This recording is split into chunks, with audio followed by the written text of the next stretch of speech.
Hi guys, it's Kelly here and I'm back with another video. Today's video features some new products from Trinity Stamps. This is actually part of their video hop for their January release. I am using the sprinkles to my donut, the Every Pizza Me, this circle die, circle shaped die is actually kind of the star of the show. I'm also using another stamp set. What is that called? A glazin. It's all very punny and adorable. So basically we're going to make some circle shaped Valentines that I'm probably going to give to my kids. Honestly, I think they're so cute.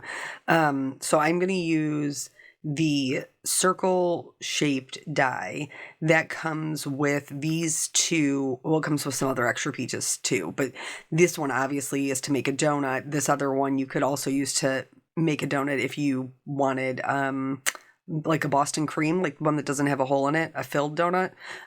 It could be jelly too, but let's be honest, Boston cream is way better. But I'm actually going to use that to make a pizza. I'm going to make a pizza for my other circle-shaped card. There's another piece that's included also that has like a bigger hole that you can cut out to make this into like a bagel instead of a donut or a pizza, which is adorable. And then they have like little seed dies and stuff as well.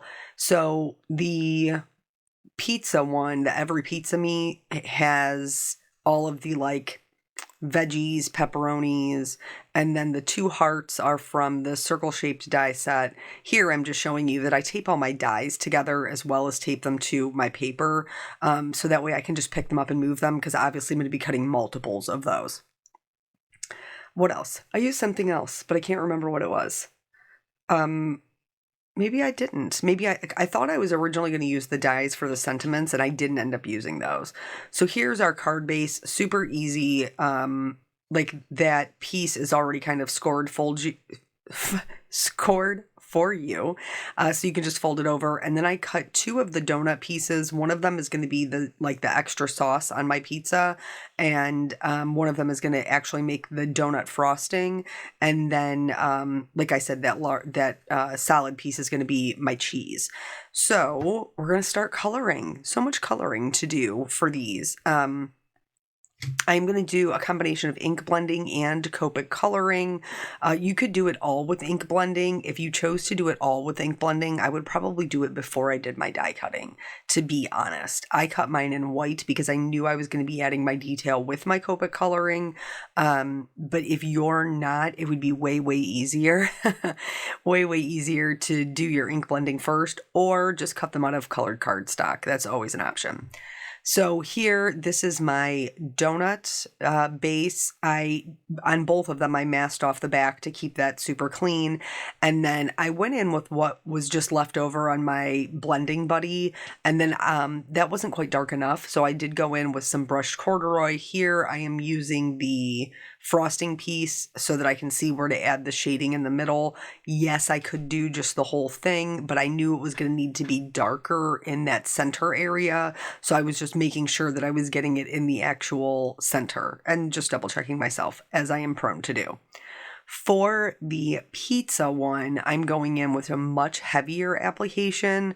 If you are not familiar with Trinity Stamps blending buddies, these are hands down my favorite blending brushes. They put down so much ink. They are so great. So great. So if you have not tried them before, highly recommend them. But basically, I wanted it to be as realistic as something cute can be. So that's how I decided to do my coloring. I went in with some warmer colors, with some brushed corduroy and some vintage photo, and then I went back in with the, I think this is ground espresso, which is a little bit on the cooler side. And I just added this kind of randomly. You're only going to be able to see the outside edge of it, so it isn't super important that the whole thing is covered. Normally, I will tell you to clean your area. In my case, it's a glass mat. I would clean it in between, but I'm actually going to use the leftover brown to shade my cheese. Cheese is kind of tricky because it's yellow. I mean, if it's American cheese, it's not, but like an actual like baked cheese. So what I did was I went in with what was left over in my blending buddy. Then I added a little bit of squeezed lemonade. And then to shade it, I just picked up the leftover brown that was left on my glass mat to just add a little bit of shading in the parts that were dipped in. And then I did clean it because I didn't want my donut glaze, like my frosting on my donut, to be brown. So for this, I decided that I was going to do like a pink-red combination. So I went in with the picked raspberry first, and I am going to do 2 layers of this just to make sure it's really nice and bright pink. And then I will go around the outside and the inside edge with that candied apple. So this is just because I have a real problem with things being matchy-matchy, and obviously I knew I was going to be able to see my red sauce on my pizza, and so I wanted them to have something in common. Plus they are Valentine's cards, so red's pretty common for Valentine's Day. So I did mention that this is part of their release video hop. They are giving away a $25 gift certificate to just comments along the hop. So just make sure as you're going through, you're leaving a little bit of love. There's so many talented people on the hop and so many great products being released. If you are a person who likes cute, punny things, this is right up your alley. It's really, really cute. So this one is going to be for my sauce, even though I know it looks like donut frosting. It's not. It's going to be for my sauce. And so in order to make sure that I had the right kind of color, I'm actually going in, and this is a great example of how good these blending buddies are with a well-inked ink pad. Look at how dark and saturated this color is, like from just one application. Blows my mind, makes me so happy. But this is Crackling Campfire, because typically a tomato red is more on the orange side. And while I prefer a red when I'm coloring, I usually prefer a red that's more on the purple side, but I wanted to make sure that I kind of had this right. And so I did the Crackling Campfire as my base and then built up my shading on top of that. So I was sure to have a true tomato red sauce on my pizza. Also, you can see at this point I have wizened up and I have put a little bit of pixie tape on my fingertips because on my frosting, I lucked out. On the frosting for my donut, I did get a smudge on there with my little fingerprint, but I was able to blend it out. But I was like, yeah, probably shouldn't risk it as I'm getting into the darker colors. Like, you need to be using a piece of tape to protect your work surface. So then here you can see this is the donut sitting on top of the frosting on top of the donut card. And then I will stack up all 3 of these pieces onto my pizza card. I think it looks absolutely adorable. And you can see that shading that we did on the edges, how it really does give it a bit more dimension. Originally, I cut all of my pieces out of white, and then I was like, I don't want to have to go through and color every one of these sprinkles because, well, you guys know I don't like chasing around the die cuts. So I decided that I was going to just cut them out of brown, which would be my chocolate sprinkles, and then I was going to cut them out of red, but none of the red cardstock I had matched because I used the Distress ink. So I just took my what did I use? Candied apple. I just took that right to just a scrap piece of white, and then I went ahead and die cut them. These hearts are going to act as like little candies, little heart candies on top of my donut. I was thinking about it after the fact. You could probably also use these as like heart-shaped pepperonis on pizza, and that would be super cute. I didn't do that this time around. But then from here, we're just going to do a lot of Copic coloring. Like I said, I think I'm going to give these to, like, because I always buy my kids just a little something for Valentine's Day, usually like little candies or whatever. And now Jelly Bean, my littlest, is old enough to do that as well. So I'll probably give I don't know, my husband would really like the pizza one too. He's a total dad joke kind of guy. In fact, for Christmas, when I asked our son, I was like, hey, what do you want to get? He immediately typed in dad jokes into the Google, and he ended up picking out a shirt for him that has a hammer on it, and it says, "This is a drill." and he's already worn it. Okay, I'll just say that he loves a good dad joke. So my husband would also enjoy this card, but I'll probably give the pizza one to my son and the donut one to my daughter. I think that they would. Well, my son will think I'm a huge dork, but that's fine. That's par for the course. We're heading into middle school next year, so that's just where I'm living at. So I decided to do, and honestly, I have some regrets. I ended up doing more red hearts than white hearts, and I really wish that I would have done more white hearts than red hearts because the red is so close to the pink. Not that it's bad, it just, I think I maybe would have liked it better with another white. But anyway, you can color them whatever you want, whatever color scheme you're into. I chose to go with a pink and red with some chocolate. Now, if I was at the store purchasing donuts, I would not purchase the pink donut. I would purchase the chocolate on chocolate donut or a maple donut. Those are so good. My husband once, this is how much I love maple donuts. They are my favorite, and the Boston cream's probably a close second. But my husband once went to a wedding in New York. We live in Ohio. He once went to a wedding in New York, and the next morning they all went to like this kind of really bougie bakery place where they had like artisanal donuts, and he drove me back home a maple bacon donut all the way from New York. He brought it for me. He's a good husband. I love him. So anyway, let's talk about the coloring. So for the pepperoni, this is the way I originally colored them, and it's not bad. It just kind of doesn't look done like how I imagine a pepperoni would look on a baked pizza. So the darker edges, I did all of it red and then lighter in the center, and it kind of looked like the pepperoni before you cook them. So I decided I was going to go back in with some browns. I originally started with the E55 and the 57, but I changed it to a 25 and a 27. But the theme is the same. Basically, I just went around, I darkened the edges up with the brown, and then I added just like a couple of little spots into the pepperoni to make them look like they are actually baked. And so the E55 just wasn't doing it. It just didn't look right. So that when I switched over to the 27s, which are just a little bit like a little bit darker, that did work better. And then once I was done with the coloring, I did go over it one more time with that R32 to kind of blend everything out. And just 10 seconds ago, I wanted to show you like the difference between the two. So one looks like it's definitely been, baked in a pizza oven, and the other one does not. So I colored them all this way. I just thought it made them look, more realistic. Here, we're going to do some warm grays for the mushrooms, but I'm going to start telling you about the next part before it comes up. So I always tell you when we're doing like, when we've stamped something and we fussy cut it out and we're outlining it in a black outline, I always say, don't use an alcohol marker because it will bleed into your paper. You have to use a water-based marker.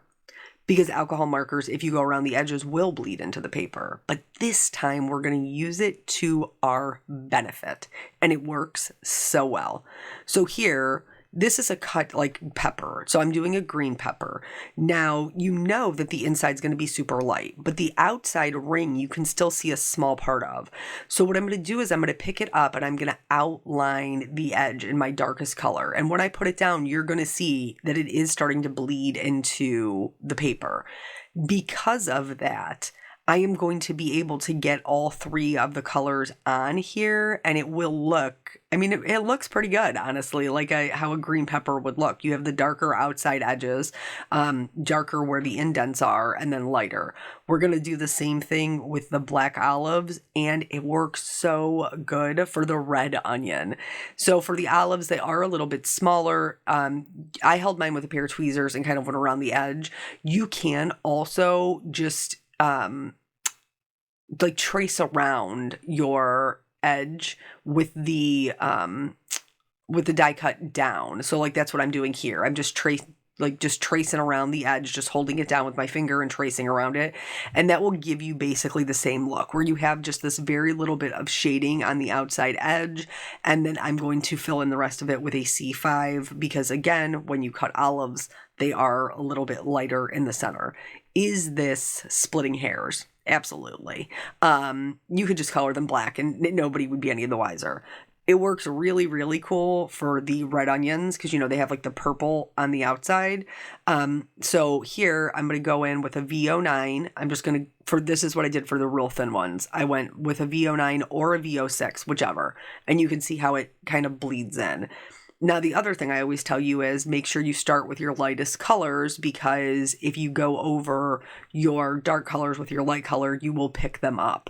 We're also going to use this to our benefit because we're going to go in with the VO9 with the VO6. You can use either or you can do what I did and do kind of like a couple of each. For the one onion that is a little bit thicker, I did both. So I went around that's what I'm doing there. And I'm sorry, it's very low on the screen. So I did the VO9 on the outside edge and then I added just a little bit of VO6. Then I'm going to go in with a W1, which is very light, and I'm going to fill in the whole thing. That's going to help kind of melt the purple into that white area and make it look like it's really translucent onions. I think they came out super cool. I was really, really happy with them. And honestly, now that I'm thinking about it and like looking at all of the toppings we made, my son would never eat this pizza. He would never eat this pizza. My husband would though. He loves red onions. They're a little strong for this girl, but he does enjoy them. He would eat everything that was on this pizza. So for the actual card base, because you guys know I'm a detail girl, that's what brings me joy, is putting in all those little extra details. I am going to go around here, and again, I'm using those same browns, the 27 and the 25, and I'm just giving myself like a little bit of a crust. So I'm just going around the edge, kind of creating that lighter edge where there would be a shadow kind of where it would dip down. You're not going to see all of this, but you will see a good portion of it once we put the sauce on, and it's just something that adds another layer of dimension.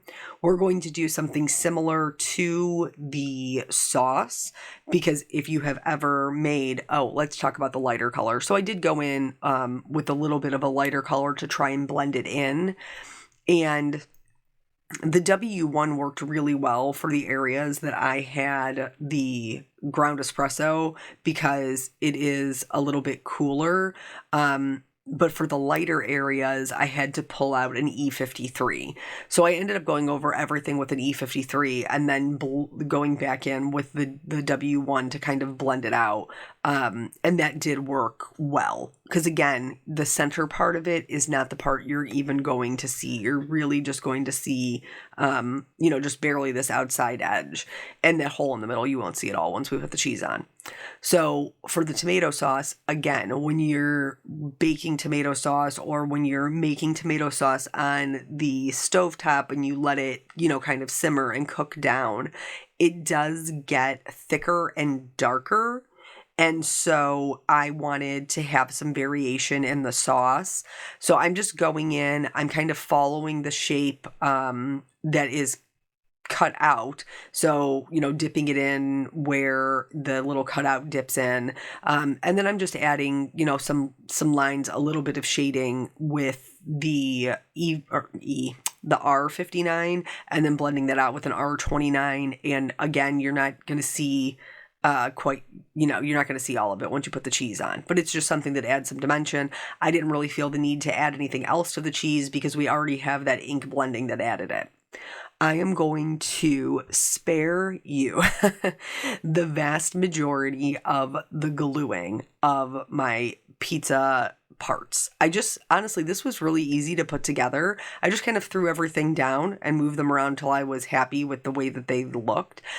I typically don't like fussier die cuts. I struggle with them and I don't enjoy the process.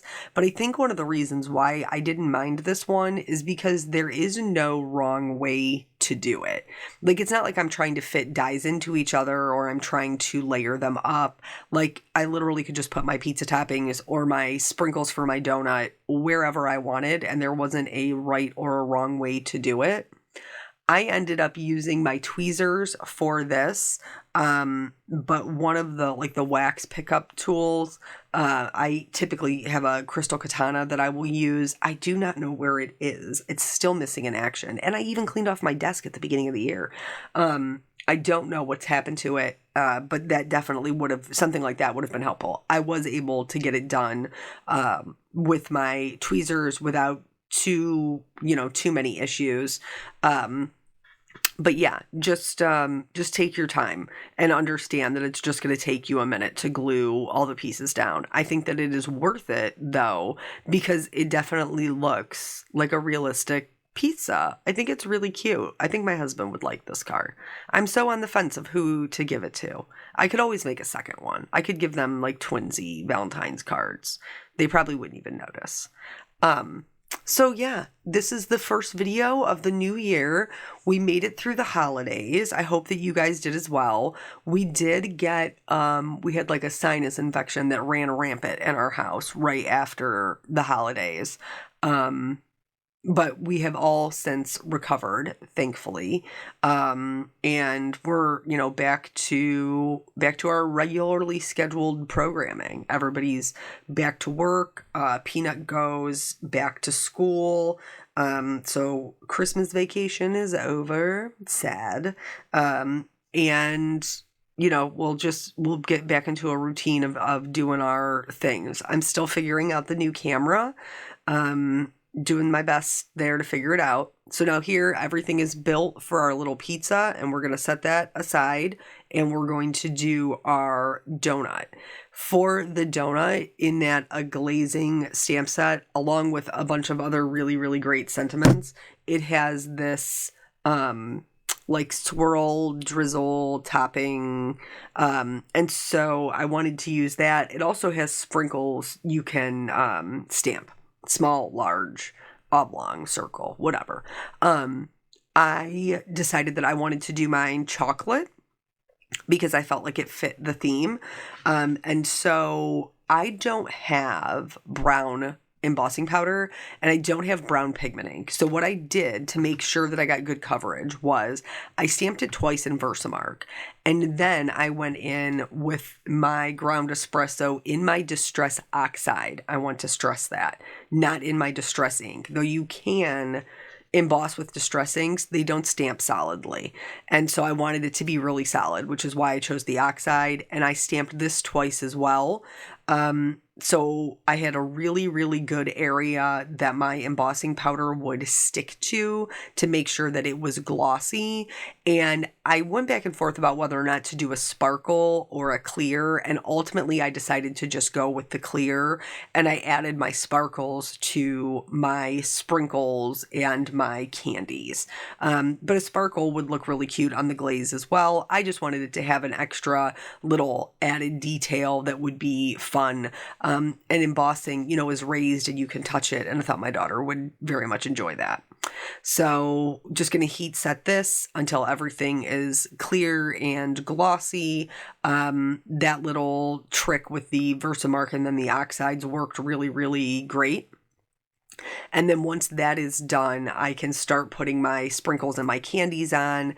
Here is, I just have like a little cup that I keep all of them in so that I can pick out what I need. I used the red, the white, and then the chocolate as well as the candies. And then I just glued them the same way that I glued all of my pizza toppings. I used my tweezers, went through, glued everything down. And again, it didn't take too long and I didn't have really any issues with it.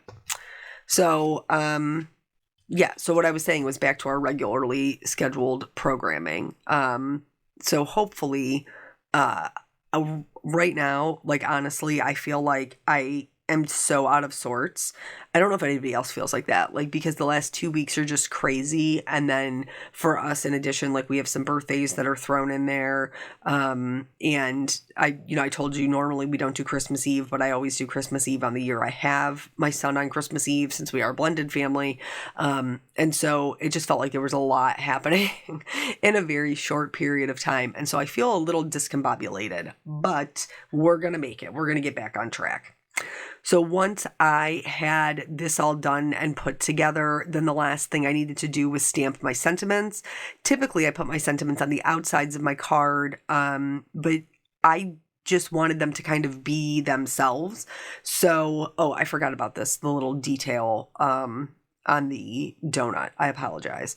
So I wanted there to be a hole in the middle. And I know that it looks a little bit crazy as we're doing it, but I promise you, once it's done, it looks like it totally should be there. And I just chose a dark brown to do that with, so that way you could clearly see the defined edges of the donut. And when I first put it in, I was like, ooh, was that a mistake? But like, as the video progressed and then taking the photos, I was like, no, that was the right move. I'm also going to use those same browns that I used for the pizza crust to add a little bit of shadow around the frosting. And again, this is just going to give us a little bit more dimension. Just because I like the extras. I think the extras are what makes my card different than your card, than her card or his card. And, that's something that I enjoy. So that's both cards done and completed, both little circle cards. And then I am going to do my sentiments. So like I said, these do have dies that match, and I originally thought that I was going to use them, but I didn't end up doing that. I ended up just stamping them flat. And so this one says, "You are the sprinkles on my donut." And this will go into my donut card. I chose to stamp in Altenews Obsidian ink because it is, honestly, it's one of the best coverage inks I've ever used. You can pretty much get it on the first try, except like there's a rare occasion when you have, which is what happened here, like there was just one or two little white spots in the thicker font. So I just stamped the whole thing again, and it was totally fine. On the second one, I can't remember if I had to stamp it twice or not. But then for the second one, again, lined up my sentiment on the inside, and it says, "Every pizza me loves every pizza you." And it's adorable and punny, and they're so cute. I should say this circle card is 4¼ by 4¼ so it will still fit into an A2 sized envelope, so that's not something you have to worry about. You could just tuck it right in there and it will totally fit, or if you're into making your own envelopes, just make yourself a square one and it'll be adorable. The last little bit of extra, I did not put any glossy accents or glitter on my pizza because I didn't feel like that would really make any sense. It would be fun, and of course you're welcome to do that. But I did put it on my donut. So I used Stardust Stickles. Something to note, if you did what I did, which is I used the Distress ink to color my red sprinkles, if any sort of moisture will reactivate that color. So you have to wait. You have to do like the white and the brown ones first and then do the red last. Or if you do the red, you then need to wipe off your nozzle. Otherwise, you'll transfer the color.